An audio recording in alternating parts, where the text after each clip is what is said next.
The following story has been brought to you by StoriesToInspire.org. I want to tell you a story about Claire Schneider.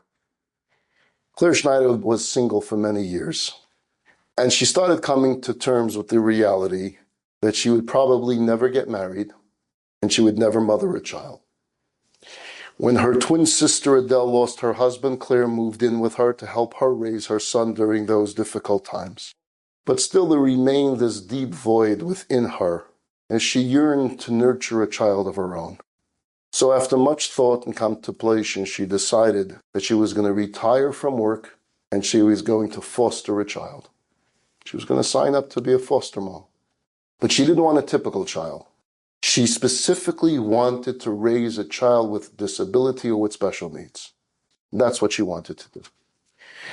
One day, Claire heard of a baby boy with spina bifida who had been born to a Hasidic family in New York. Now, in those days when this story takes place, children with disabilities were viewed in certain communities as a source of embarrassment for their families. There was this stigma that was attached to having a child with such conditions, and many parents would hide these children from the community or put them into institutions or offer them for foster care. So when Rabbi Avram Freund's son Raphael was born with spina bifida, he and his wife worried that this would tarnish the family's reputation. It would affect the lives of the siblings. So they wanted a religious home that would care for their child, but not here. That's when Claire Schneider stepped up. She took this little baby boy from the hospital and she treated him as if he was her own child, loving him, giving him the attention that he needed. And although her own religious background, she was religious, but it followed more of what we call the Litvish traditions.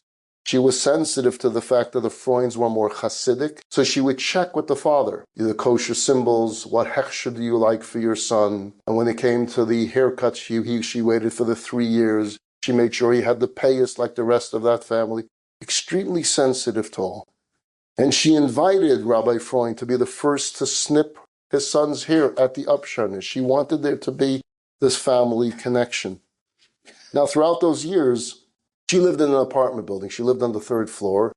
The apartment buildings in New York don't have elevators, which means she would carry Raphael up 3 flights of steps every time she would come into the house or leave the house. But she loved it.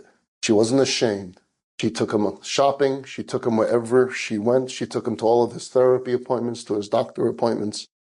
She wanted to make Raphael as high functioning as possible, and she did everything in her power to help him learn and to help him grow. When Raphael was 7 years old, the Freunds made the bold decision. We want to bring him home. We want him to be part of the family. And they, with respect, informed Claire of their decision. She was saddened by the fact that this boy that she had become so attached to was going to move out, but at the same time, proud of the Freunds for making this decision. And she supported it wholeheartedly. Of course, the visitations would continue.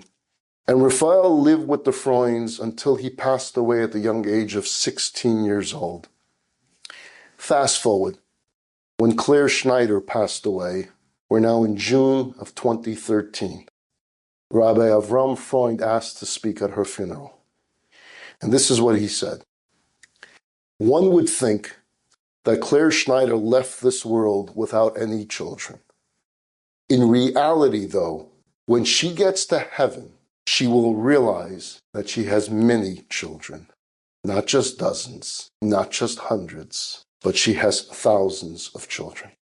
The people at the funeral were confused. What is he talking about? How does she have thousands of children? And he explained, for many years, it was very difficult for people in our community to come to terms with having a child with special needs. Everyone was hyper concerned about the family's reputation. No one's going to want to marry into their family. They're going to think that it's part of the family gene. And so they would hide it.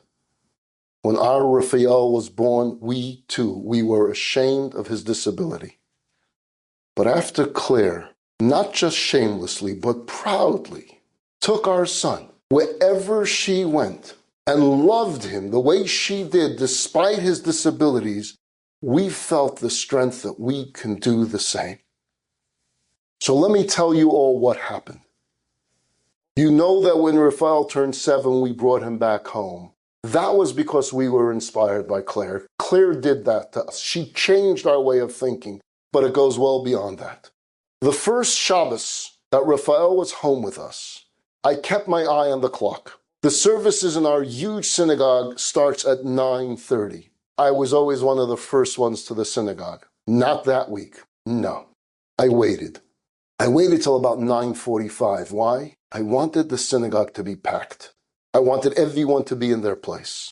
I wanted to make that entry so that everyone would see me. And I walked in holding my 7-year-old son Raphael in my arms the way I would hold a Torah scroll. And yes, I wanted all heads to turn. I wanted them to see how proud I was that this was my son. I wanted to make up for the 7 years of shame that I didn't want to be known as Raphael's father.